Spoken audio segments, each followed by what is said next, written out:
Harry and Meghan becomes most watched subscription TV series. Harry and Meghan, the Netflix documentary about the life of the Duke and Duchess of Sussex, has become the UK's most watched subscription TV series of the year so far, figures show. The first episode was seen by an average of 4.5 million people in the 7 days after its release on the 8th of December. This is more than 1.5 million higher than the equivalent figure for episode 1 of the new series of The Crown, 2.8 million, which was released a few weeks earlier on the 9th of November.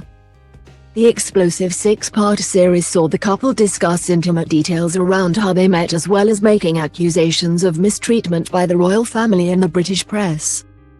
Harry alleged that his brother, the Prince of Wales, left him terrified after screaming and shouting during the Sandringham summit, and that Kensington Palace lied to protect my brother when it issued a statement denying a story William had bullied him out of the royal family. He also accused his father of lying at the tense Megxit crisis meeting with the Queen in January 2020. The series followed the release of the highly anticipated 5th installment of The Crown, a fictionalized version of royal events, 1 month earlier in November.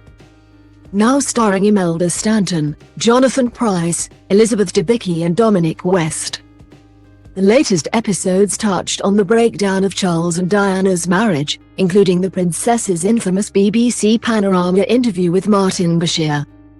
It has attracted criticism from high-profile figures including Dame Judi Dench and former Prime Minister Sir John Major, who said it had begun to verge on crude sensationalism and malicious nonsense. Netflix added a disclaimer to the description of the trailer for Series 5, but reiterated that The Crown is a fictionalized drama. Harry and Meghan's documentary also beat this year's other big releases on Netflix, including the highest-rated episodes of the latest series of Afterlife, 4.1 million. Stranger Things, 3.9 million, and Bridgerton, 3.4 million. Stars of the supernatural drama Stranger Things, including Joseph Quinn and Sadie Sink, have seen their public profiles boosted massively following the release of the climactic final episodes. The series also brought Kate Bush's 1985 hit song Running Up That Hill back into popular consciousness, and helped send the track back to #1 in the UK charts, after it featured throughout the series. The watching figures, published by audience research organisation Barb, provide the first snapshot of how 2022's leading subscription-only series have fared in the UK.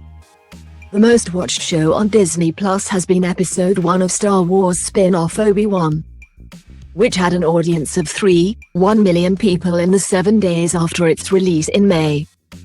It saw franchise stars Ewan McGregor and Hayden Christensen reunite to reprise their characters of Obi-Wan and Darth Vader for another epic battle. Lord of the Rings: The Rings of Power is the highest-rated show on Amazon Prime Video, with 3.2 million for its first episode in September. But Netflix dominates the list, accounting for 7 of the titles in the top 10. Despite episode 1 of Harry and Meghan attracting an audience of 4.5 million, this is less than half the typical ratings for 2 of the most watched shows on traditional linear, non-subscription channels: the BBC's Strictly Come Dancing and ITV's I'm a Celebrity, Get Me Out of Here, and well below figures for recent World Cup matches. It is also slightly below the audience for the episode of MasterChef, The Professionals, that was broadcast on BBC One in the week Harry and Meghan was released.